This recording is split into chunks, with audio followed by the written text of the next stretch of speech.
now how many ministers have signed on as endorsers and supporters of 2A. And I'd like to hear more about why and how these folks with Black Hills problems have impacted our churches. You know, it's all about, for me and the faith community, we've had many conversations at Faith Leaders in Action and say, what can we do?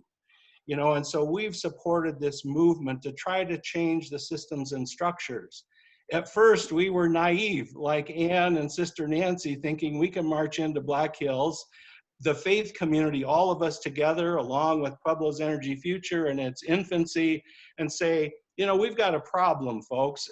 And it's hurting Pueblo. It's hurting the low-income community. The business community is suffering. People are being oppressed. We need to change some things.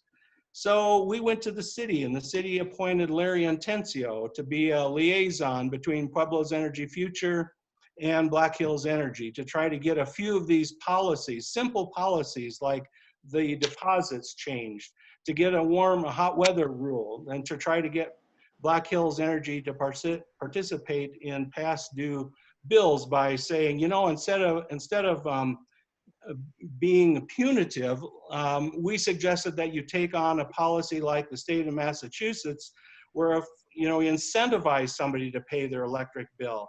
So if they had a past due bill of $600 and you say, we're going to put you on a payment plan of $50 a month, the energy company would say, well, if you pay $50, we'll match your $50 so that this bill will get paid off in a short period of time.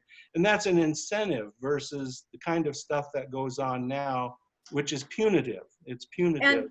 And let me just add, Kevin, that you and I and many others spent hours going over best practices in all kinds of states for all kinds of ways that consumers could be supported.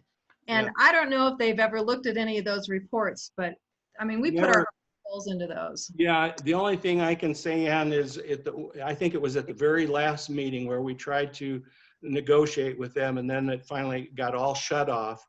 They stopped negotiating, stopped talking with us. And basically, I think the most honest thing they said, and it was the previous manager, Chris Burke, said to us, and I think this was coming from the top, I don't think it's what Chris had the authority to do, but he said, you know, we'll look into this, and you've heard that story many times, we'll look into this cost-sharing idea, but he said, whatever we do, it has to be revenue neutral. Bingo.